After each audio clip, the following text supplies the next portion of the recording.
Human wafer season 1 episode 1। कहानी की शुरुआत में हम लोग कोको कोनो नाम की एक जर्नलिस्ट को देख पाते हैं जो आज उसके काम में आने में थोड़ी सी लेट हो चुकी थी और आज उसके साथ एक बहुत ही महत्वपूर्ण इंसान के साथ लाइव इंटरव्यू टेलीकास्ट होने वाला है। इनका नाम है कुगो सानू जो एक इन्वायरमेंटलिस्ट है और ये आज यहाँ पर बताने वाला है कि किस तरीके से बायोमास को इस्तेमाल करते हुए पूरे इंसानियत समाज की जो फ्यूल इंडस्ट्री है उसे बदला जा सकता है। खैर यहाँ पर कोको कोनो आ जाती है और इंटरव्यू शुरू होता है और इसके ही बीच में हम लोग देख पाते हैं पूरे स्टूडियो पर एक मिस्टीरियस तरीके की फॉग फैल रहा है और यहाँ पर ये फॉग धीरे धीरे आगे बढ़ता है कुगो सानू की तरफ और देखते ही देखते उन्हें पूरी तरीके से ये फॉग घेर लेता है और अचानक ये सारा फॉग उनके मुंह से उनके अंदर चले जाता है और ये देखना काफी ज्यादा डरावना था। धीरे धीरे यहाँ पर कुगो सानू ऊपर उठना शुरू करता है और एक टाइम के बाद वो हवा में फ्लोट करना शुरू कर देता है और यहाँ पर एक ही झटके में इन प्रोफेसर की चीथड़े उड़ जाता है। लाइव टीवी पर पूरे दुनिया के लोग इस चीज को होते हुए देखा है और यहाँ पर जितने भी सारे लोग थे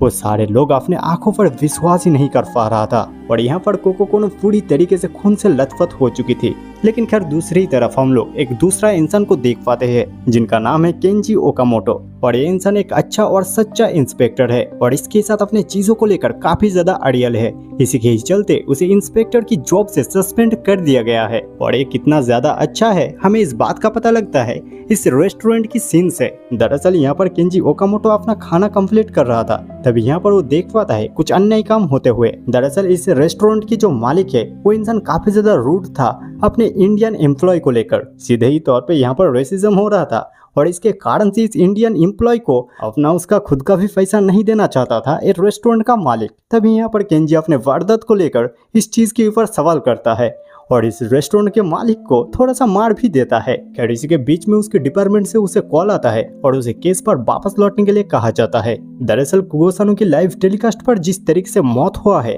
उस मौत के पीछे किस चीज का राज है उस चीज का पता केंजी को ही लगाना है। इसके कारण से केंजी देरी ना करते हुए स्टूडियो पर जल्दी से पहुंच जाता है। यहाँ पर हम लोग केंजी के टीम पर मिचिको नामक एक लड़की को देख पाते हैं जो लड़की केंजी के साथ काफी ज्यादा फ्रेंडली होती है और आगे जाकर केंजी को काफी ज्यादा हेल्प भी करने वाली है। और ऑब्वियसली यहाँ पर केंजी को इस केस के बारे में कुछ भी समझ में नहीं आ रहा है। वो यहाँ पर वो जर्नलिस्ट यानी कि कोको कोनो के साथ बात करने की कोशिश करता है लेकिन यहाँ पर कोको कोनो के साथ कुछ खास बात नहीं होता है। दरअसल इधर इसी न्यूज मीडिया हाउस को बहुत ही एक मिस्टीरियस बॉक्स किसी ने पार्सल किया है और कोको कोनो यहाँ पर आकर इस पार्सल को ओपन कर देता है तो इस बॉक्स के अंदर कुछ भी नहीं होता है। उल्टा ही इस बॉक्स के अंदर एक क्यूआर कोड था और यहाँ पर कोको कोनो किसी का भी ओपिनियन ना मानते हुए इस क्यूआर कोड को स्कैन कर लेता है तो यहाँ पर एक वीडियो होता है और इस वीडियो पर एक इंसान होता है जो कहता है कि उसने प्रोफेसर कुगो सानू का हत्या किया है और अगली टारगेट उसका जो होने वाला है उस चीज के बारे में वो एक इंटरव्यू में कहना चाहता है। दरअसल 27 साल पहले इस इंसान के साथ कुगो सानू का मुलाकात हुआ था और कुछ तो ऐसा डरावना हुआ था जिसके कारण से ये इंसान सभी से बदला ले रहा है। खैर यहाँ पर ये इंसान बांगो रामन नामक एक जगह पर इंटरव्यू देना चाहता है शाम के 4 बजे और ये इंसान इस वीडियो को सिर्फ इसी मीडिया हाउस को नहीं भेजा था, इसी के साथ और भी बाकी सारे न्यूज मीडिया हाउसेस को इस वीडियो को भेज दिया था। इसी के कारण से ये वीडियो पूरे इंटरनेट पर आग की तरफ फैल जाता है और जैसा कि आपको पता है कि कोई चीज अगर इंटरनेट पर वायरल होता है तो उस चीज को लेकर बाकी सारे यूट्यूबर भी अपना ओपिनियन देना शुरू करता है। तो यहाँ पर हम लोग दोनों भाई बहन स्ट्रगलिंग यूट्यूबर को देख पाते हैं जहाँ पर भाई का नाम है फुजिता फुजिकावा जो हमेशा ही कैमरे के सामने होता है और ऑडियंस के लिए सारा चीजें प्रेजेंट करता है। वहीं पर उसका बहन का नाम है कावा फुजिकावा जो कैमरे के पीछे रहकर हर चीज को मैनेज करती है। खैर इधर हम लोग देश की सारी इंटेलिजेंस लोग को बात करते हुए देख पाते हैं ताकि इस बात का पता लगाया जा सके आखिरकार एक प्रोफेसर इन्वायरमेंटलिस्ट का इस तरीके से डरावना मौत हुआ कैसे। यहाँ पर केंजी के टीम को जितना पता लग सका है वो यह है कि प्रोफेसर कुगो सानू की मुंह से होकर उनकी फेफड़े तक वो सारे फॉग फैल चुका था। उनके बाद उनका फेफड़ा फूलने लगता है और एक टाइम के बाद जाकर पूरी तरीके से फट जाता है और उनकी बॉडी की सैंपल से इतना पता लग सका है कि अंदर से उनकी बॉडी पूरी तरीके से जल चुका था मानो कि ये कोई केमिकल अटैक था। खैर इस सारी चीजों के बीच में इस रूम में हम लोग देख पाते हैं सुपरिंटेंडेंट जनरल को जिनके नाम है मामोडो साकामोटो और मामोडो साकामोटो के बारे में आप इस चीज को जान लो कि मामोडो साकामोटो केंजी के पिता की बहुत ही अच्छे दोस्त थे यानी कि केंजी के पिता और मामोडो साकामोटो ये दोनों एक साथ ही बड़े हुए हैं। इवन दो केंजी के मॉम को केंजी के पिता के साथ मामोडो साकामोटो ने ही मिलाया था और इसी कारण से तो इस कॉन्फ्रेंस रूम में जब केंजी के टीम के ऊपर एक वो ऑफिसर चिल्लाने की कोशिश करता है, तब मामोटो साकामोटो उस ऑफिसर को चुप रहने के लिए कहता है। खैर इस रूम की सारे बातचीत खत्म होने के बाद केंजी और मामोटो एक साथ एक दूसरे के साथ काफी सारी चीजों को लेकर बातचीत करता है और यहाँ पर इन दोनों की बातों से अंदाजा लगता है कि आखिरकार केंजी सस्पेंड हुआ क्यों था और इसके ही कारण से केंजी एक सस्पेंडेड ऑफिसर होने के बावजूद भी मामोटो केंजी को ही इस केस को दिया है ताकि केंजी इस बात को साबित कर सके कि उसके बारे में जो भी सारे गलतफहमी है वो सारे गलत है। खैर इधर हम लोग टोक्यो की गवर्नर को देख पाते हैं। अभी टोक्यो में जो सारी चीजें चल रहा है उन सारी चीजों को लेकर बात करते हुए, स्पेशली प्रोफेसर सानो की जिस तरीके से मौत हुआ है वो सारी चीजों को लेकर बात करते हुए, ताकि टोक्यो के लोगों को थोड़ा सा तसल्ली मिले। और दूसरी ही तरफ बांगो रामन नामक उस जगह पर मीडिया का इतना सारा भीड़ बढ़ चुका है कि वहाँ पर पुलिस आना पड़ा है और इसी भीड़ के अंदर हम लोग कोको कोनो को देख पाते हैं जो देख रही थी बिल्डिंग के अंदर जहाँ पर था केंजी, और केंजी भी बिल्डिंग के अंदर से कोको कोनो के तरफ देख रहा था। विच मीन ये दोनों एक दूसरे को देखकर कुछ तो ऐसा नॉस्टैल्जिक फील कर रहा था। तो वेल इन दोनों के बीच में जो भी चल रहा है अभी तक मुझे जितना समझ में आया है वो सारी चीजों को एक्सप्लेन कर देता हूँ। दरअसल केंजी और कोको कोनो एक काम के दौरान मिले थे जहाँ पर केंजी एक एक्सपीरियंस इंस्पेक्टर था, वहीं पर कोको कोनो बिल्कुल एक नया जर्नलिस्ट के तौर पे काम पे आई थी। फिर बाद में जाकर ये दोनों काम करते हुए एक दूसरे को पसंद करने लगते हैं और जैसे कि इस सीन से हमें पता लगता है जहाँ पर कोको कोनो कहती है कि वो हमेशा परेशान रहती है और उसे नींद नहीं आती है, तो यहाँ पर केंजी उसे अपने सीने में हाथ रखने के लिए कहता है और अपने आंखें बंद करके अपने धड़कन को महसूस करने के लिए कहता है और इस चीज पे एक इंसान बहुत ही जल्दी रिलैक्स हो सकता है। खैर यहाँ पर कोको कोनो के लिए तुरंत ही काम तो नहीं करता है, लेकिन बाद में जाकर वो सो जाती है,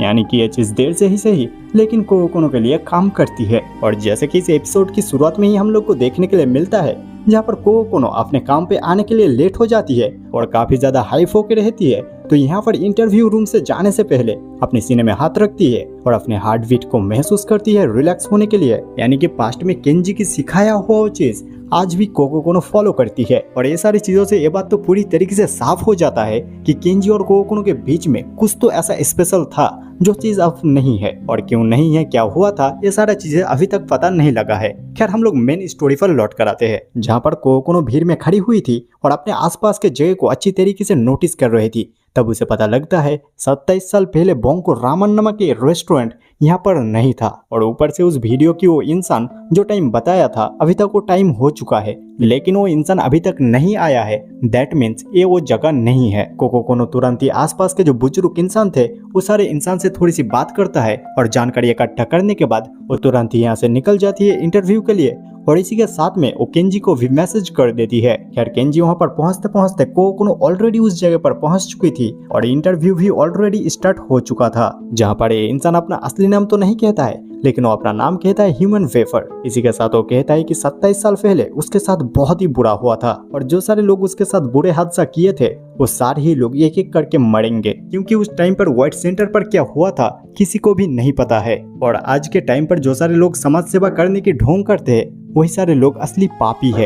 यही सारे बातों के बीच में यहाँ पर पुलिस आ जाता है, तो यहाँ पर ह्यूमन वेफर अपना इंटरव्यू देना बंद कर देता है और जैसे ही वो यहाँ से दरवाजे के बाहर जाता है वहीं पर केंजी खड़ा हुआ था अपने पूरे टीम के साथ। तो यहाँ पर ह्यूमन वेफर सारे पुलिस वालों को अपना असली पावर दिखाता है। I mean, जो इंसान वेफराइज हो सकता है वो इंसान कितना पावरफुल हो सकता है। I mean, तुम सोच कर ही देखो। यहाँ पर केंजी ह्यूमन वेफर की बिल्कुल सर के बीचों बीच गोली मारता है, इसके बावजूद भी उसका कुछ नहीं होता है और बहुत ही आसानी से वो यहाँ से भाग जाता है, लेकिन वो जो कोट पहना हुआ था वो कोट यहीं पर छूट जाता है। और इसी के साथ इस एपिसोड के बिल्कुल आखिर में हम लोग एक ओल्ड इंसान को देख पाते हैं जो इंसान न्यूज देखकर बिल्कुल ही डर जाता है, मानो कि 27 साल पहले व्हाइट सेंटर के साथ ये इंसान जुड़ा हुआ था।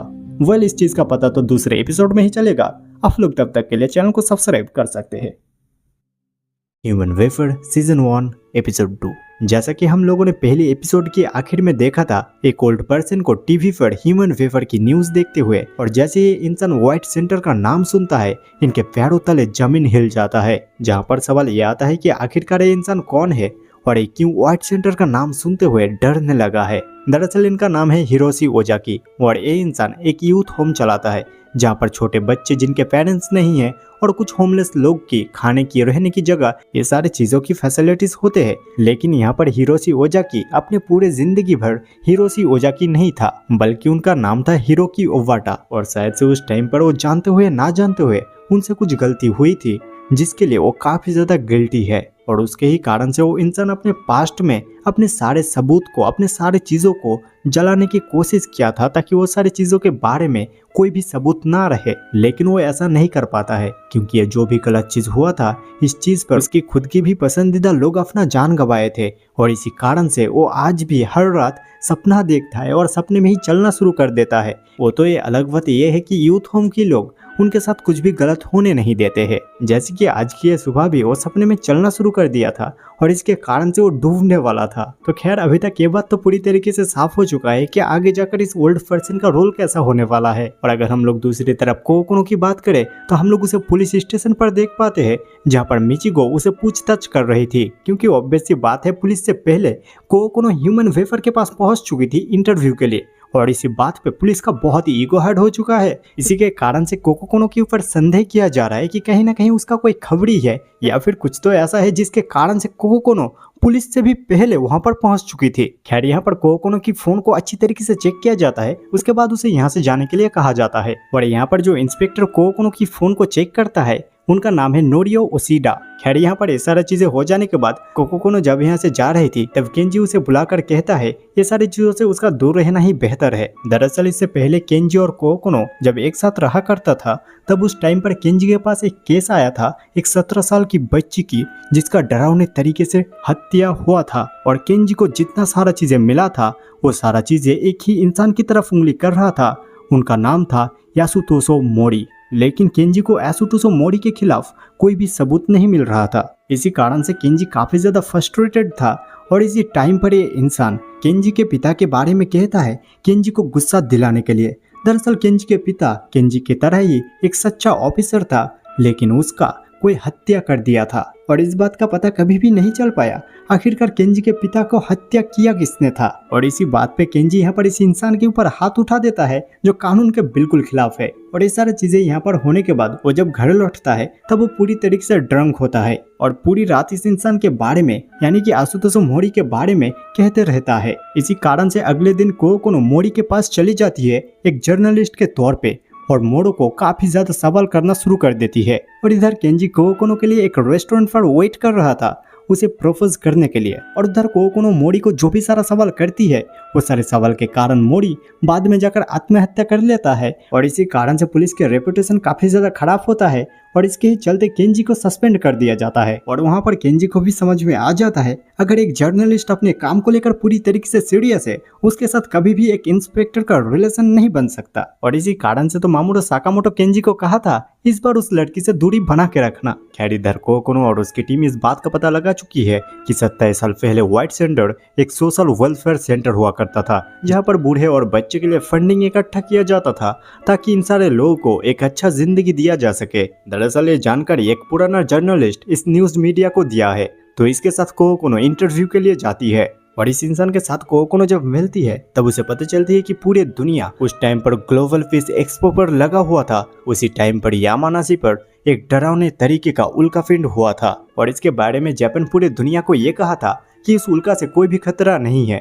लेकिन सच बात तो यह था कि उस उल्का से बहुत ही डरावने तरीके का रेडिएशन निकल रहा था। दरअसल जापान नहीं चाहता था जब पूरे दुनिया शांति की बात कर रहा हो उस टाइम पर इस तरीके का कुछ या फिर इस तरीके का बातें लोगों के सामने आए। तो इस उल्कापिंड के अंश को साफ करने का काम दिया गया था व्हाइट सेंटर को। जो व्हाइट सेंटर पूरे दुनिया के नजरों में बेसहारा लोगों को सहारा देने का उम्मीद था, वही व्हाइट सेंटर का डार्क रियलिटी ये था कि वो बेसहारा लोगों को जानवर की तरह मेहनत करवाता था। इसी कारण से ये जर्नलिस्ट उस टाइम पर ये सारा सच लोगों के सामने लेकर आना चाहता था। इसी कारण से वो बहुत सारे आर्टिकल लिखे, लेकिन वो सारे आर्टिकल को दबा दिया गया और लोगों के पास कभी भी वो सच पहुंचा ही नहीं जो सारा सच उन लोगों को जानना जरूरी था। खैर यहाँ पर कोकोनो इस सारे पुराने न्यूज़पेपर पर दो इंसान की फोटो देख पाती है जिनमें से एक है कुगो सानू जिनका हत्या हो चुका है और उनके ही पास में और एक इंसान था जिनके बारे में जर्नलिस्ट कहता है कि इनका नाम था हिरोकी ओबाटा। लेकिन कुछ टाइम पहले ये जर्नलिस्ट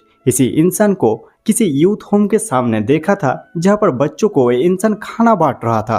और जब ये जर्नलिस्ट ओबाटा के साथ मिलने के लिए गया था तब ओबाटा इस तरीके से पेश आया था मानो कि ओबाटा इस जर्नलिस्ट को पहचानता ही ना हो। और इसके ही साथ हिरोकी ओबाटा अपना नाम भी बदल चुका था, जो नाम अभी इस जर्नलिस्ट को याद तो नहीं आता है, लेकिन ये जर्नलिस्ट कहता है कि उनका नया वाला नाम बिल्कुल ही उनका पुराना नाम जैसा ही है। खैर इधर हम लोग ह्यूमन वेफर के उस सूट को देख पाते हैं जिस सूट को ह्यूमन वेफर पहना हुआ था।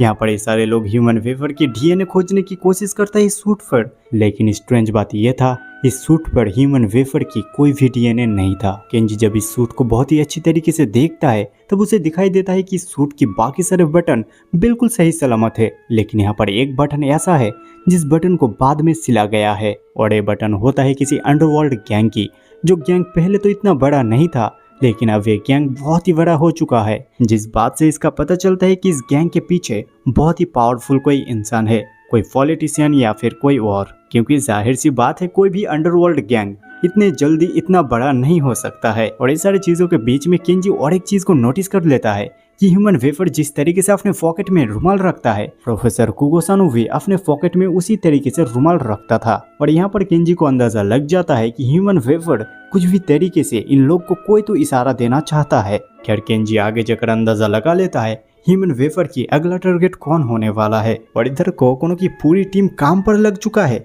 जितने भी सारे यूथ होम है वो सारे यूथ होम के बारे में जितनी भी सारी इंफॉर्मेशन है वो सारी चीजों को बहुत ही अच्छी तरीके से जांच पड़ताल किया जा रहा था।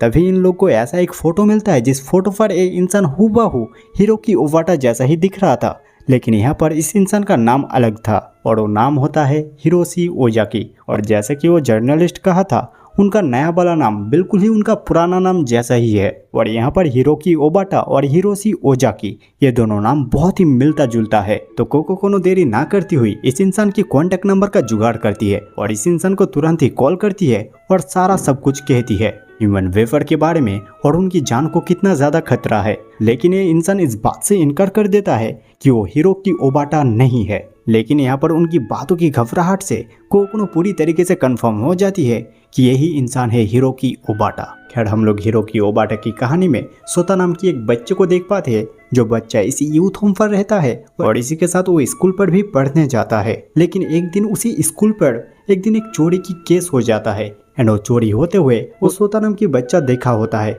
लेकिन वो बच्चा सच कहने के लिए राजी नहीं था। दरअसल वो चोरी किया था उसकी ही क्लास के कुछ ऐसे बच्चे जो सारे बच्चे के खिलाफ अगर वो कहता तो शायद आगे जाकर वही सारे बच्चे उसे बहुत ही ज्यादा बुली करते। तो इसी कारण से सोता नाम की बच्चा सच जानते हुए भी सच नहीं कहना चूज करता है। हालांकि ये बच्चे पूरे ही दिल से चाहता था कि वो सारे चोर को सजा मिले, लेकिन वो कुछ भी नहीं कर पाता है। एंड इसी बात पे सोता नाम की ये बच्चा अपने आप को गिल्टी फील करता है। और स्कूल से लौटने के वक्त पर नदी किनारे बैठे हुए ये बच्चा जब अपने दिल के सारे बातों को हिरोकी ओबाटा को कहता है तो मानो कि हिरोकी ओबाटा अपने आप को भी गिल्ट फील करता है। और यही चीज हिरोकी ओबाटा को इस चीज के ऊपर सिद्धांत लेने में मजबूर कर देता है कि वो मीडिया के सामने आकर सारा सच कह देगा। खैर उनके पास व्हाइट सेंटर की जो जर्नल थे उस जर्नल को रात में निकलकर वो सारे फोटो को देख रहा था, जो सारे फोटो उस जर्नल में थे। और यही सारे फोटो के बीच में हम लोग को ह्यूमन वेफर की भी फोटो देखने के लिए मिलता है।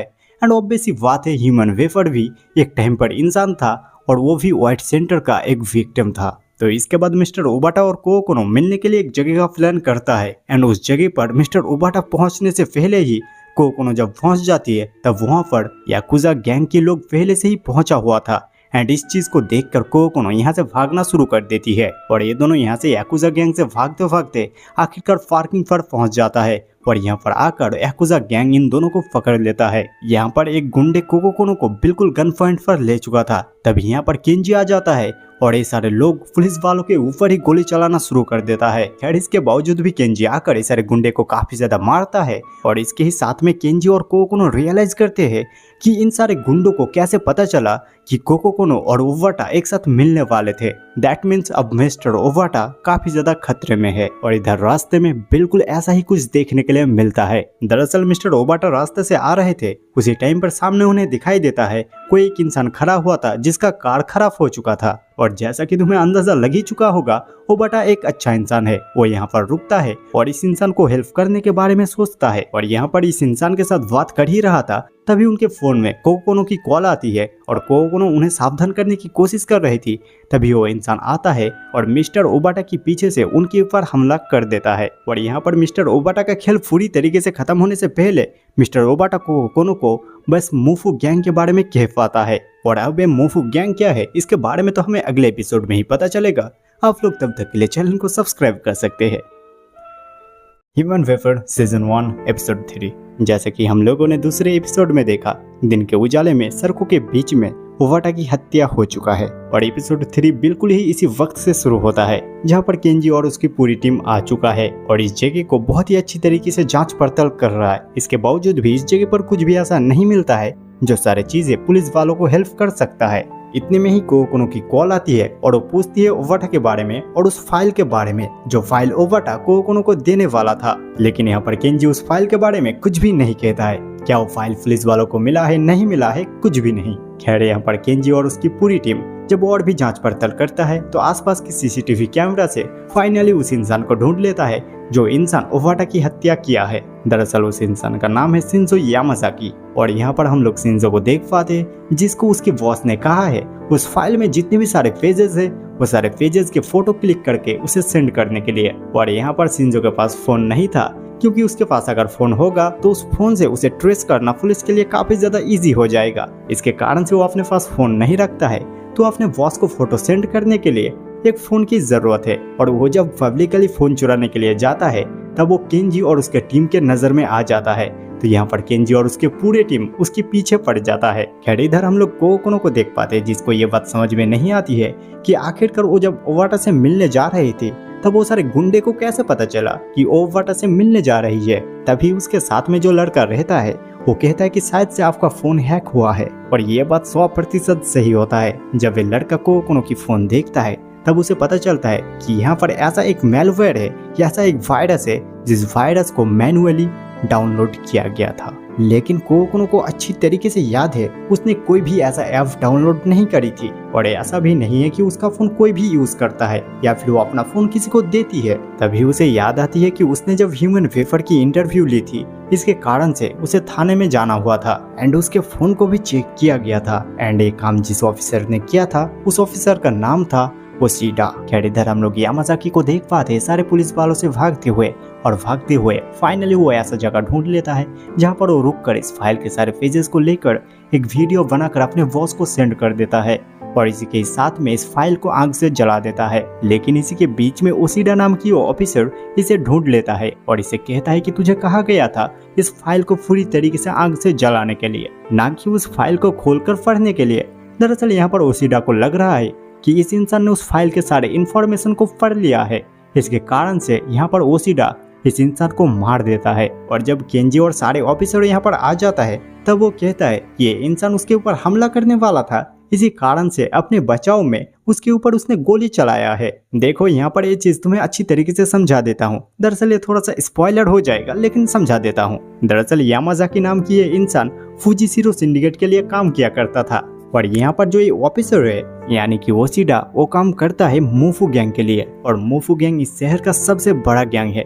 लेकिन फुजिशिरो गैंग ये सारे इंफॉर्मेशन को लेकर बाकी सारे गैंग को ब्लैकमेल करने वाला था। और ऑब्वियस सी बात है बाकी सारे गैंग को ब्लैकमेल करके बहुत ही पैसा कमाने वाला है। मतलब यहाँ पर ओशिडा जब देखता है यामाजाकी के फोन तब वो देखता है यामाजाकी ऑलरेडी उसके आने से पहले वो सारा फाइल के वीडियो फुजिशिरो सिंडिकेट के मालिक को सेंड कर दिया गया है। खैर यहाँ पर केंजी और बाकी सारे ऑफिसर आने से पहले ही इस फोन को अपने पास रख लेता है। और इसके बाद केंजी यहाँ पर आकर देखता है यह फाइल आग से जलकर खत्म हो चुका है। और इतने में ही कोकोनो कॉल करती है और सारा सब कुछ कहती है कि वो पुलिस स्टेशन पर क्या हुआ था और ओशिडा नाम की वो ऑफिसर आखिरकार उसके फोन के साथ क्या किया था। और इस सारे बातों को कहकर कोकोनो फिर से उस फाइल के बारे में पूछती है तो यहाँ पर केंजी कह देता है कि वो फाइल आग से जलकर खत्म हो चुका है। और बात रही ओशिडा के बारे में तो ऑब्वियस सी बात है केंजी अपने टीममेट के ऊपर इतनी जल्दी संदेह तो नहीं करेगा। खैर ये सारी चीजों को छोड़कर कोकोनो अपने तरीके से सारा चीजों का पता लगा लेती है, यानी कि ओबाटा का हत्या जिस इंसान ने किया है और उसी के साथ फुजिशिरो सिंडिकेट के बारे में भी सारा चीजें पता लगा लेती है। और फुजिशिरो सिंडिकेट की जिस जगह पर अड्डा है उसी बिल्डिंग के सामने कोकोनो अपना फ्लैट लेती है और वहां पर अपना पूरा सेटअप लगा देती है ताकि फुजिशिरो सिंडिकेट की सारी बातों को सुन सके और सारी चीजों को रिकॉर्ड कर सके। बाकी इधर हम लोग देख पाते जो सारे गुंडे पार्किंग पर कोकोनो के पर हमला किए थे वो सारे गुंडे से थोड़ा सा बातचीत करके कुछ इन्फॉर्मेशन बाहर निकालने की कोशिश कर रहा था। और यहाँ पर ये सारी चीजों से केंजी को कुछ खास पता नहीं लगता है, लेकिन खैर केंजी को एक चीज का पता तो हमेशा ही था कि फुजिशिरो सिंडिकेट के मालिक के ऊपर बहुत ही जल्दी हमला होने वाला है। और इधर ठीक बिल्कुल ही ऐसा ही कुछ हो चुका है। ह्यूमन वेफर अपना टारगेट कंप्लीट करने के लिए आ चुका है। यहाँ पर फुजिशिरो सिंडिकेट की भाड़े के जितने भी सारे गुंडे थे वो सारे गुंडे को ह्यूमन वेफर बस यूं ही मार देता है। इसके बाद यहाँ पर फुजिशिरो सिंडिकेट के जो मालिक था वो अपना जान बचाने के लिए भागना शुरू करता है। और यहाँ पर ये सारी चीजें जितनी भी कुछ हो रहा है वो सारी चीजें पास की ही बिल्डिंग से कोकोनो देख रही थी। तो जैसे ही यहाँ से फुजिशिरो सिंडिकेट की मालिक कार लेकर भागना शुरू करता है ठीक उसी टाइम से ही कोकोनो भी अपना कार लेकर ये सारी चीजों को चेस करना शुरू कर देती है और ये सारी चीजों को रिकॉर्ड कर रही थी। तभी उस टाइम पर केंजी अपने पूरे टीम लेकर फुजिशिरो सिंडिकेट की उस अड्डे पर जा रहे थे और यहाँ पर रास्ते में ही केंजी को ये सारा चीजें होते हुए दिख जाता है। तो केंजी भी इन सारे लोगों के पीछे आना शुरू कर देता है अपना कार लेकर। And obviously Fujishiro syndicate, human wafer, Kokono ये सारे लोग काफी आगे निकल चुके थे और एक टाइम के बाद जाकर फाइनली ह्यूमन वेफर फुजिशिरो सिंडिकेट की उस मालिक को मार देता है। इतने में ही कोकोनो क्रैश साइट पर आ जाती है और यहाँ पर फुजिशिरो सिंडिकेट के पास उसका जो अपना फोन था जिस फोन पर उस फाइल का वीडियो था वो फाइल कोकोनो ले लेती है। एंड बिलीव मी ब्रो, कोकोनो के हाथ में इतना पावरफुल इंफॉर्मेशन लग जाना ये स्टोरी का बहुत ही बड़ा टर्न होने वाला है। खैर यहाँ पर कोकोनो वक्त रहते ही इस फोन को लेकर यहाँ से चली जाती है और जब यहाँ पर केंजी और उसकी पूरी टीम और बाकी सारे इंस्पेक्टर आते हैं तो उन लोग के हाथ में क्रैश साइट के अलावा कुछ भी नहीं लगता है। और यहाँ पर इस सारी चीजों को छोड़कर बहुत टाइम के बाद हम लोग को वही दोनों भाई बहन देखने के लिए मिलता है जो दोनों भाई बहन यूट्यूबर है एंड उन लोग के यूट्यूब चैनल पर ज्यादा व्यूज नहीं आते हैं। एंड यहाँ पर इन दोनों भाई बहन के हाथ में लगता है बहुत ही पावरफुल कुछ हाथ लग चुका है। ऐसा एक पुराना वीडियो सॉन्ग पर ह्यूमन वेफर का उपस्थिति ये चीज भी स्टोरी का रुख बदल सकता है। और इसी के साथ में ह्यूमन वेफर इस बार जो सूट छोड़कर जाता है उस सूट पर एक पुलिस वाले का टैग है। जैसा कि हम लोगों ने देखा था इसके अगली बार जो सूट छोड़कर गया था उस सूट पर फुजिशिरो सिंडिकेट की एक बटन था और ह्यूमन वेफर ने अपना अगला टारगेट बनाया फुजिशिरो सिंडिकेट की मालिक को। और इस बार ह्यूमन वेफर की सूट पर एक तो पुलिस वाले का टैग है। क्या होने वाला है ये तो अगले एपिसोड में ही पता चलेगा।